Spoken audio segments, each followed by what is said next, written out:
Assalamualaikum warahmatullahi wabarakatuh. Perkenalkan, nama saya Dwi Atika Rani dengan NPM 196510791. Baiklah, tujuan saya membuat video ini adalah untuk memenuhi salah satu UTS, yaitu mata pelajaran teori dan praktek pengajaran mikropendidikan biologi. Selamat menonton.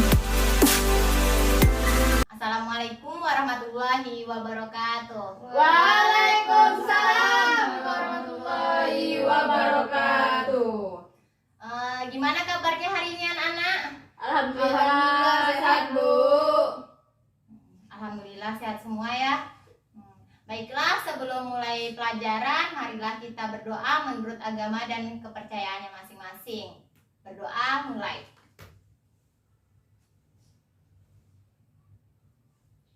Berdoa selesai. Baiklah, sebelum mulai pelajaran, Ibu akan ngabsen terlebih dahulu ya. Cantika, Hadir, Bu. Dwi Miranda, Hadir, Bu. Nurzazili, Hadir, Bu. Febriani, Hadir, Bu. Koriatul. Hadir, Bu.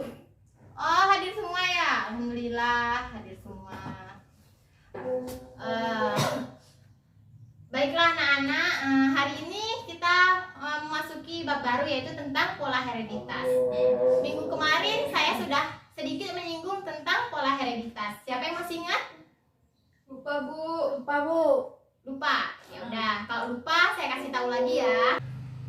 Sebenarnya gini, pola hereditas yaitu proses penurunan sifat dari induk kepada keturunannya melalui gen. Hereditas tuh bukan masuk ke dalam penurunan berupa tingkah laku, melainkan lebih ke arah penurunan ke dalam struktur tubuh dari makhluk hidup tersebut.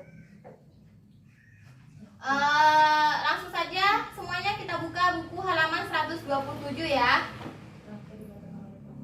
Nah, di situ ada dijelaskan oleh Mendel. Mendel menerangkan tentang adanya fenomena faktor keturunan gen yang secara kekal diwariskan dari induk kepada keturunannya melalui hukum pemisahan. Mendel ini tuh meneliti tentang tanaman kapri, memiliki organ kelamin jantan yaitu stamen atau benang sari dan kelamin betina pastilium atau putik. Nah, siapa yang tahu apa tadi kelamin jantan apa? Putih. Kelamin jantan. Hadir, Bu. Kelamin jantan itu namanya benang sari. Nah, yang betina apa? Putih. Nah, bentar semuanya. Selanjutnya, menurut Mendel ini tuh ada 7 sifat yang diamati oleh Mendel. Yang pertama yaitu ada biji bulat dibandingkan dengan biji keriput. Yang kedua yaitu ada biji warna kuning dibandingkan dengan biji warna hijau. Yang ketiga yaitu ada buah berwarna hijau dibandingkan dengan buah berwarna kuning. Selanjutnya yaitu buah mulus dibandingkan dengan buah berlekuk. Selanjutnya yaitu ada bunga berwarna ungu dibandingkan dengan bunga berwarna putih. Ada letak bunga aksial atau di ketiak tadi dibandingkan dengan letak bunga terminal di ujung tanaman. Dan selanjutnya ada di batang panjang dibandingkan dengan batang pendek. Siapa yang tahu apa bunyi hukum Mendel 1? Ada yang tahu? Tidak, Bu. Oh, nggak ada yang tahu. Hukum Mendel 1 itu mengatakan bahwa pada waktu pembentukan gamet terjadi segresi atau pemisahan alel-alel suatu gen secara bebas dan diploid menjadi haploid. Jadi diploid menjadi haploid. Di sini tuh ada hukum Mendel 1 itu tuh disimpulkan dari persilangan monohibrid. Persilangan monohibrid itu perkawinan yang menghasilkan pewarisan satu karakter dengan 2 sifat berbeda. Contohnya yaitu warna bunga tanaman kacang kapri yaitu warna ungu dan warna putih. Bila tanaman kacang kapri berbunga putih, maka generasi anakan mereka adalah 100% tanaman bunga warna ungu. Namun, bila tanaman berbunga ungu hasil persilangan itu dikawinkan dengan sesamanya, keturunan menunjukkan 75% tanaman berbunga ungu dan 25% tanaman berbunga putih. Untuk lebih jelasnya, kita buat contoh ya. Nah, ini contohnya. Tolong mendekat ya anak-anak. Nah, di sini ada generasi 1 ya. Ini P1 tuh fenotipnya yaitu ada kita menghilangkan tanaman berbunga ungu disilangkan dengan tanaman berbunga putih. Kita berarti ini U besar disilangkan dengan U kecil. Mendapatkan gamet yaitu U besar dengan U kecil. F1-nya jadinya 100% U besar U kecil. Berarti tanaman anakan berbunga ungu. Karena itu tadi 100% ya, berarti berbunga ungu dia.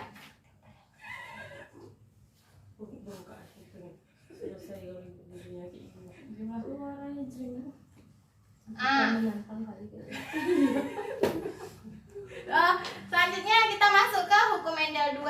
Ada yang tahu apa itu hukum Mendel 2? Tidak, Bu. Hukum Mendel 2 itu dinamakan dengan penggabungan bebas. Penggabungan bebas ya anak-anak. Ya, Bu. Persilangannya di hukum Mendel 2 ini namanya persilangan dihibrid atau perkawinan yang menghasilkan pewarisan dua karakter yang berlainan. Nah, contohnya ini, coba mendekat anak-anak tolong. Nah ini persilangan dihibrid. Oh iya bisa. Oh iya kan ada buku masing-masing kan, bisa dilihat di halaman 131. Di situ ada contohnya ya. Di situ ada persilangan apa tadi? Antara tanaman kacang kapri berbiji bulat dan berwarna kuning dengan tanaman kacang kapri berbiji keriput dan berwarna hijau. Di situ fenotipnya yaitu ada tanaman berbiji bulat berwarna kuning disilangkan dengan tanaman berbiji keriput berwarna hijau atau genotipnya yaitu B besar K besar tanaman berbiji bulat berwarna hijau genotipnya itu B besar K besar, sedangkan tanaman berbiji keriput berwarna hijau B kecil K kecil. Jadi kita mendapatkan gametnya itu B besar K besar dengan B kecil K kecil. F1-nya yaitu 100% B besar B kecil K besar K kecil, yaitu tanaman berbiji bulat berwarna kuning. Nah itu tadi ya. Selanjutnya yaitu tentang persilangan selain monohibrid. Dan di hibrid adalah ada namanya uji silang, silang balik, dan persilangan resiprok. Tadi tuh uji silang. Uji silang itu merupakan persilangan antara satu individu yang tidak diketahui genotipnya dengan induk yang genotipnya homozigot pasif. Sedangkan silang balik itu merupakan persilangan antara anakan F1 yang heterozigot dengan induknya yang homozigot dominan. Selanjutnya yaitu yang terakhir yaitu ada persilangan resiprok atau persilangan tukar kelamin. Persilangan ulang dengan jenis kelamin yang dipertukarkan. Jadi pertukaran kelamin ya. Selanjutnya yaitu ada penyimpangan semu hukum Mendel mencakup interaksi antara alel dan interaksi antar genetik. Interaksi genetik. Interaksi alel ada yang tahu nggak contoh interaksi alel itu apa aja? Ada yang tahu contoh interaksi alel itu apa aja? Nggak tahu, Bu. Contoh interaksi alel itu ada dominasi tidak sempurna, kodominan, variasi 2 atau lebih dari sel sealel atau alel ganda, dan alel letal.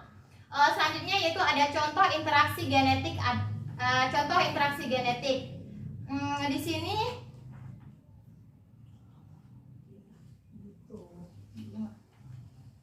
interaksi genetik yang pertama yaitu ada atavisme. Atavisme adalah munculnya satu sifat sebagai akibat interaksi dari beberapa gen. Contoh atavisme itu adalah sifat genetis pada jengger ayam. Ada 4 macam bentuk jengger ayam, yaitu ada walnut, rose, pair, dan single. Ini ya, bisa dilihat ya di sini ya. Ini kan ada gambarnya ya anak-anak bisa dilihat di buku masing-masing. Nah, iyalah. Tadi itu kan contoh interaksi genetik. Yang pertama tadi ada atavisme, yang kedua ada polimeri ya. Polimeri itu interaksi gen yang bersifat kumulatif atau saling menambah. Yang selanjutnya yaitu ada kodominan. Salah deh. Ada kriptomeri. Kriptomeri itu sifat gen dominan yang tersembunyi jika gen dominan tersebut berdiri sendiri. Yang selanjutnya yaitu ada epistasis dan hipostasis. Dan yang terakhir ada komplementer. Penyebab penyimpangan hukum Mendel adalah adanya tautan. Tautan dibedakan menjadi tautan autosomal dan tautan kelamin. Nah, tadi tautannya tadi dibagikan menjadi dua. Apa tadi? Ada yang tahu?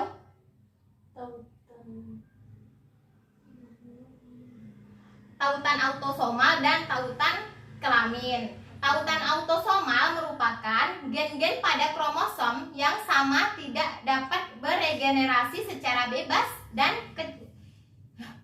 cenderung diturunkan bersama. Sedangkan tautan kelamin merupakan gen yang terletak pada kromosom kelamin dan sifat yang ditimbulkannya diturunkan bersama dengan jenis kelamin. Gen tertaut kelamin terdiri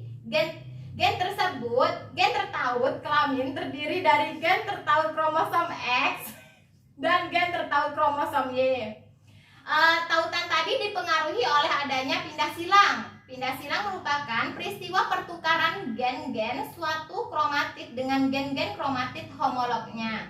Sifat tautan mempengaruhi adanya pindah silang. Sebaliknya, tautan yang bersifat lemah dapat menimbulkan pindah silang. Hereditas manusia mencakup karakter yang merugikan dan tidak merugikan. Karakter yang merugikan menyebabkan kelainan dan penyakit genetik yang disebabkan adanya mutasi. Yaitu yang pertama yaitu ada kelainan genetik atau genetic abnormality, merupakan penyimpangan dari sifat umum dan sifat rata-rata manusia. Yang kedua yaitu ada penyakit genetik atau genetic disorder, merupakan penyakit yang muncul karena tidak berfungsinya faktor-faktor genetik yang mengatur struktur dan fungsi fisiologis tubuh manusia. Selanjutnya yaitu ada jenis kelamin dan penyakit genetik pada manusia digolongkan menjadi 4. Yang pertama yaitu adanya pewarisan sifat alel resesif autosomal. Yang kedua yaitu adanya pewarisan alel dominan autosomal. Yang ketiga yaitu adanya alel resesif tertaut kromosom seks atau kelamin X dan adanya aberasi jumlah dan struktur kromosom. Contoh kelainan dan penyakit genetik yang disebabkan oleh alel resesif autosomal, yaitu yang pertama yaitu anemia sel sabit. Ada yang tahu penyakit itu? Nggak tahu, Bu. Tahu itu, Bu. Nanti di rumah bisa kalian cari ya melalui Google atau melalui apa saja. Yaitu penyakitnya tadi ada anemia sel sabit, fibrosis sistik, dan galaktosemia. Selanjutnya itu contoh kelainan dan penyakit genetik yang disebabkan oleh alel dominan autosomal, yaitu penyakitnya ada achondroplasia, brachydactyly, dan Huntington. Selanjutnya itu ada penyakit kelainan dan penyakit genetik yang disebabkan oleh alel resesif yang tertaut kromosom seks atau kelamin X adalah yang pertama itu ada buta warna, distrofi otot, hemofilia, dan sindrom Fragile X. Jenis kelamin hewan dan beberapa tumbuhan ditentukan secara genetik. Informasi penentu kelamin terdapat di dalam Febriani. Kamu tidur ya? Yaudah, kita lanjutkan ya. Informasi Febri nyenyak kali mendengar dongeng dikari. Betul. Dongengnya panjang banget. Pas kali katanya. Sabar. Aku gak mampu ganti-ganti. Udah, lanjut. Masih banyak. Habis. Banyak kali. Ah, oke. Suaranya nyaring kali sumpah. Iya ya. Iya. Tadi kan Dek. Iya Dek. Anak-anak, Dek. tolong dengarkan ya. Ya Bu. Jenis kelamin hewan dan beberapa tumbuhan ditentukan secara genetik. Informasi penentu kelamin terdapat di dalam kromosom kelamin. Penentu jenis kelamin terdiri dari beberapa tipe, misalnya tipe XY, XO, ZW, jenis kelamin lebah madu, dan faktor Ploidius cell. Perbaikan mutu genetik dapat dilakukan melalui proses seleksi, persilangan, dan mutasi buatan. Itulah tadi penjelasan dari Ibu. Apakah ada pertanyaan? Gak ada Bu. Baiklah, jika tunggu sebentar. Untuk minggu ini kita tidak ada tugas ya. Jadi tidak ada tugas. Jadi itulah tadi penjelasan dari saya. Kita tutup dengan bacaan hamdalah. Alhamdulillahirabbil alamin. Sekian pelajaran hari ini. Saya tutup. Wassalamualaikum warahmatullahi wabarakatuh. Waalaikumsalam warahmatullahi wabarakatuh.